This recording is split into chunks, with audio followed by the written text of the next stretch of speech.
Okay, so I imagine if you guys are watching this, you guys saw the results from this past weekend that I did beat Fine in my round of 16 match for ranked playoffs, which feels so nice to do, especially considering how I kind of choked last season.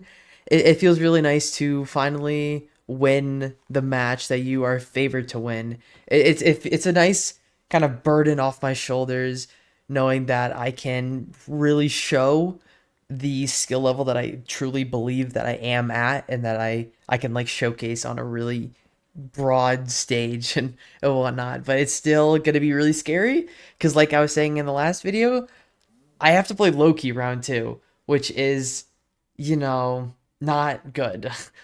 Loki has won 3 playoffs and he holds the current RC world record, so it's not the best. I don't like my chances of moving on, but I at least have the opportunity to beat him. So I'll just have to see how that goes next week. Hopefully I'll win and then I can make another video on it. But I'm just gonna, we're just gonna have to wait and see how everything goes. But I do want to kind of go into the seed and break it down a little bit because this is the last seed because I beat Feinberg 3-1. And this is the fourth seed that I won against him. And if you guys don't know how like ranked playoffs works with like kind of like what seeds you play, like in ranked there's 5 different seed types. And with playoffs, each player gets to ban one seed type on the first 3 seeds. So after these first 3 seeds we played, it was 2-1, and then because I lost that third seed, I was able to choose whatever seed type I wanted. And even though we banned 2 different seed types, because Feinberg banned Temple and I banned Village, so even though we banned those, we can still choose whatever seed type we want, including seeds that we already played. And I chose Rune Portal, kind of to most people's surprise, and honestly, kind of to my surprise a little bit, because Desert Temple is on the board, and I am very confident in Desert Temples. I have some of the best Desert Temple stats in ranked. I still chose Rune Portal on this because the first seed that we played, I chose Rune Portal, and I mean, obviously, I won that seed, and I won it in a pretty convincing fashion. So I was really confident going into it, and I also knew that I would gain a lot of time in the overworld. I knew I would be a lot better on this than Finder would be because I know Feinberg has a bad habit of getting wood before actually getting any animals and like crafting a wood pick. It's just like I know my room portal overworlds are a lot better than Feinberg's, and you saw as well earlier if you're paying attention. I've been kind of yapping so you can't really see, but I entered the Nether on the seed like 15 seconds ahead of him, and sure I didn't craft anything really, but there was nothing I needed to craft because I just you just get your logs into planks and you're just good because either way you're gonna have to craft again to make that iron pickaxe.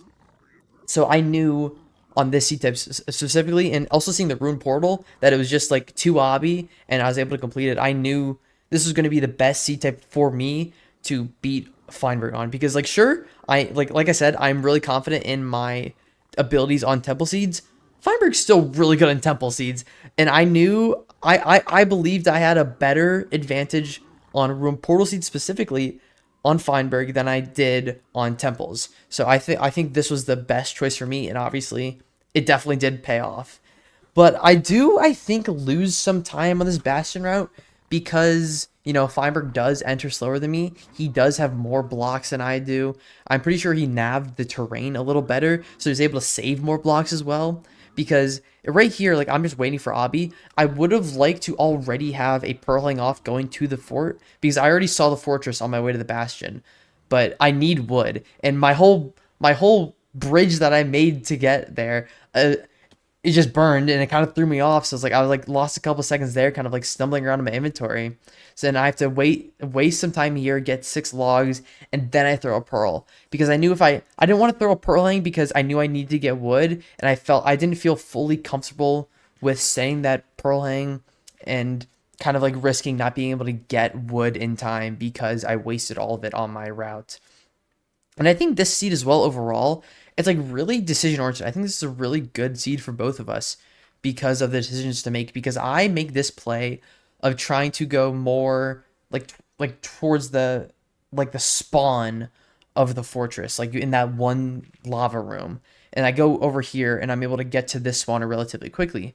But Feinberg actually enters at a separate spot and plays a different spawner and gets some more strays, and it ends up being better for him. And I also make this really nice play because the announcers or the commentators also missed this. This is a mending axe, and I was like worried about my durability, so I got some quartz just to make sure my axe wasn't gonna break on that first blaze before I was able to heal it up. And I also do make a bad play here with this blaze bed. I was like, it's kind of a nerves thing. You kind of notice maybe throughout some of these like throughout this run a little bit, like I am nervous. Like even though I did win and I felt more comfortable, I'm still really shaky with a lot of what I'm doing. So I accidentally craft 3 beds instead of 2, which is just like another 3, 4, 5 second time loss, which is just really unnecessary. But it obviously it doesn't end up being that big of a difference, especially because here I already have 5 rods. I'm able to pre-craft all of my explosives, my bow, get some gold picks. Like I'm in a really good spot here and I know it. But even though I'm ahead here, and I definitely get to the spawner before Feinberg, because like I said, like the seed is like really interesting with the decisions. He enters the fort at a different spot and is able to see the good part from a different spot in the Nether, and he actually kind of plays some strays and plays a different spawner and makes up some time in the fort because of that.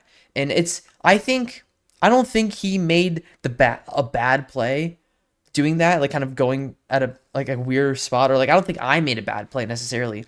I think it's kind of interesting to see some plays work out better on other seeds, even though they may be the correct play or the more obvious play. And I think as well, I think I'm leaving early on chords. I think I'm going to this stronghold before Feinberg does, but this is where really the nerves start to kick in because I'm relatively confident that I am ahead on this seed. I'm going to the stronghold first. I go up on this terrain and I completely whiff this pearl. This was such a bad pearl. I missed the basalt I was trying to hit, and I end up going in lava, and then I see this terrain and try to pearl up. I fall back down, I take more fall damage. I try to go around. I throw this pearl up here. It hits the ceiling. I pearl back down. I'm still like 100 blocks away from the cords. And luckily that pearl was really good into this lava here, so I'm really close.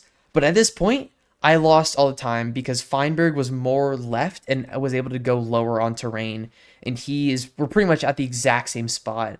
But because of that time that I gained in the overworld, I'm still slightly ahead.